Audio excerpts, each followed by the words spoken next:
বাংলাদেশের ছাত্র জনতা যে কোঠা আন্দোলনে নেমেছে এবং এই কোঠা আন্দোলনে যারা নেমেছে তাদের উপরে যে আক্রমণ হয়েছে, এই আক্রমণের কবলে পড়ে যারা মৃত্যুবরণ করেছে তারা শহীদ হয়েছে কি?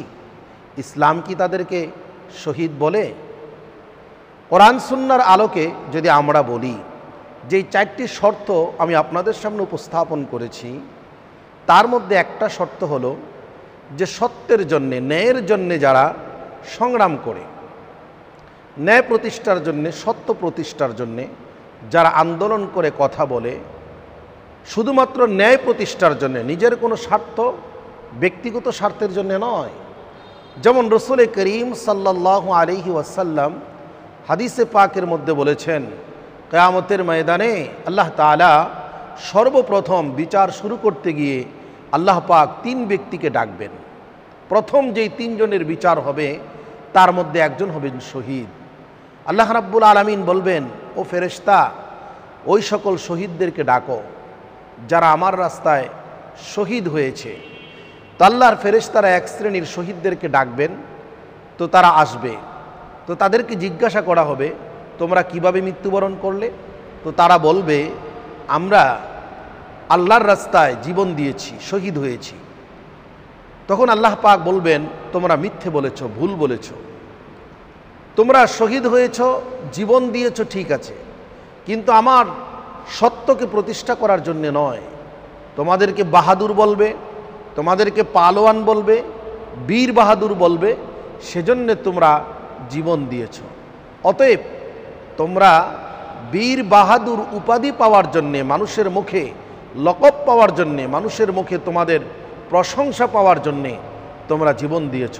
অতএব যারা আল্লাহর জন্যে নয়, সত্যের জন্যে নয়, নিজেদের প্রশংসা পাওয়ার জন্যে বীর বাহাদুর হিসেবে যারা নিজেকে প্রচার করার জন্যে জীবন দেয়, তারা শহীদ নয়। আর কিয়ামতের ময়দানে আল্লাহ তাআলা এই সকল শহীদদেরকে উল্টো করে তাদেরকে জাহান্নামে নিক্ষেপ করবেন। আল্লাহ পাক বলবেন, তোমরা যা চেয়েছিলে তা তো পেয়েছ।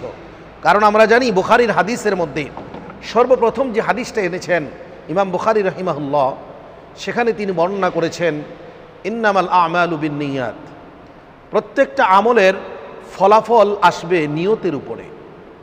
এখন যারা জীবন দিয়েছে সত্যের জন্যে, সত্যকে প্রতিষ্ঠা করার জন্য যারা জীবন দিয়েছে, তারা আসলেই কি সত্য প্রতিষ্ঠার জন্য জীবন দিয়েছে, না মানুষের কাছে বীর বাহাদুর বনার জন্য জীবন দিয়েছে, এটা তারা ভালো জানে।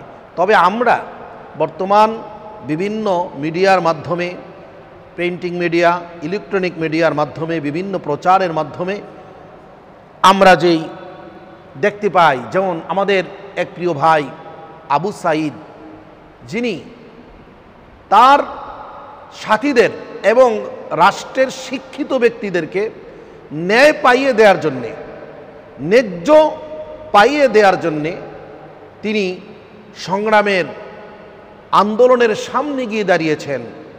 তিনি ভেবেছেন মানুষ এত নির্দয় হবে না, মানুষ এত নিষ্ঠুর হবে না।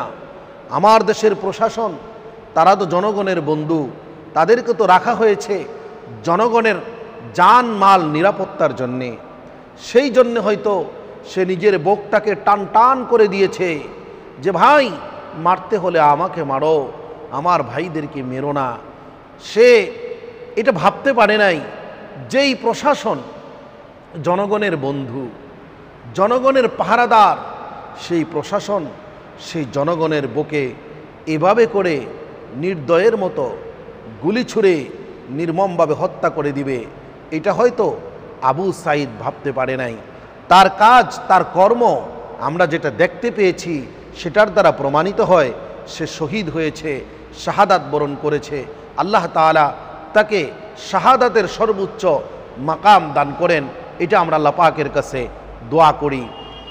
তবে আল্লাহ রাব্বুল আলামিন এ কথা স্পষ্ট বলেছেন, ওয়ালা তাকুলু লিমান ইউকতালু ফি সাবিলিল্লাহি আমওয়াত বাল আহইয়াউ ওয়ালাকিন লা তাশউরুন। কোরআন কারীমে এই মর্মে আয়াত নাজিল হয়েছে সূরা বাকারার মধ্যে। আল্লাহ পাক বলছেন যে যারা আমার রাস্তায় সত্যের জন্যে সত্য প্রতিষ্ঠার জন্যে যারা জীবন দেয়, সংগ্রাম করে জীবন দেয়, তাদেরকে তোমরা মৃত বলো না, কারণ তারা জীবিত, শুধুমাত্র তারা স্থানান্তর হয়েছে, স্থান পরিবর্তন করেছে।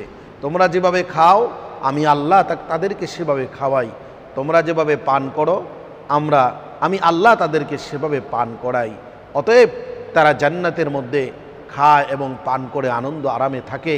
আল্লাহ পাক যেন এই শহীদ আবু সাঈদকে আল্লাহ তাআলা জান্নাতের শহীদদের মর্যাদা আল্লাহ পাক তাকে দান করেন।